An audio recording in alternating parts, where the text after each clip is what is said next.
నాకు ఈ అవకాశం నేనైతే వస్తుందని చెప్పి అనుకోలే. నేను ప్రశాంతంగా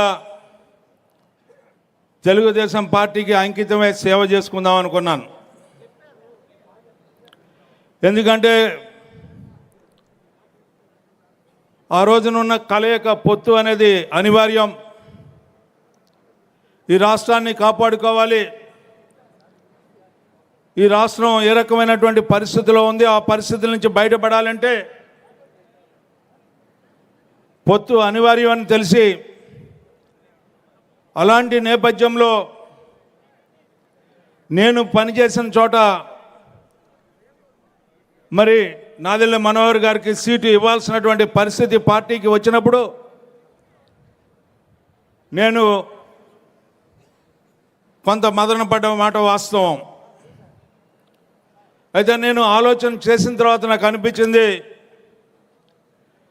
వ్యక్తిగతంగా నాకు పదవి అవసరమా, లేకపోతే ఈ సమాజాన్ని కాపాడటానికి, మన నాయకుడిని కాపాడుకోవడానికి, నాయకుడు ద్వారా ఈ రాష్ట్రాన్ని అభివృద్ధి చేసుకోవడానికి మనం మద్దతు పలకాలని ఆలోచించినప్పుడు నాకు 100కి 100 పాళ్ళు నాయకుడిని సమర్థించాలి, నాయకుడికి మద్దతు ఇవ్వాలని ఆ రకంగా ఆ రోజున ఆయన ఏదైతే సూచించారో, ఏదైతే మార్గాన్ని చూపారో ఆ మార్గంలో అనుసరించి ప్రశాంతంగా ఆ రోజు అడిగారు, నీకేం కావాలని చెప్పి నన్ను అడిగారు.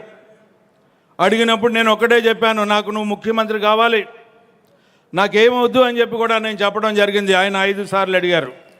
5 సార్లు కూడా నేను చెప్పాను, నాకు మిమ్మల్ని ఈ నిమిషంలో నాకు ఇది కావాలని చెప్పి నేను అడగాలని నాకేమీ లేదండి, అడిగేంతటువంటి ఆలోచన నాకు రావట్లేదు.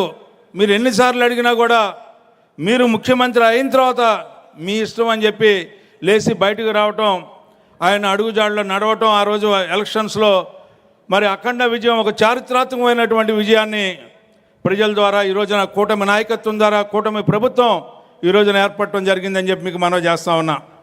మరి ఇద్దరు కూడా మరి తండ్రికి మించిన తనయుడిలాగా ఒకరోజు నేను వారింటికి వెళ్ళినప్పుడు ఆయనే నన్ను పిలిచి, అన్న నువ్వు పోటీ చేయాలి అని అంటే నేను ఆయన వెనక చూసి నవ్వితే ఆయన వాటేసుకొని, నువ్వు నవ్వటం ఇవ్వటం చేయబాక, నువ్వు ఖచ్చితంగా పోటీ చేయాలి, ఏదైనా ఉంటే నేను చూసుకుంటానని చెప్పినటువంటి యువ నాయకుడు లోకేష్ బాబు గారు.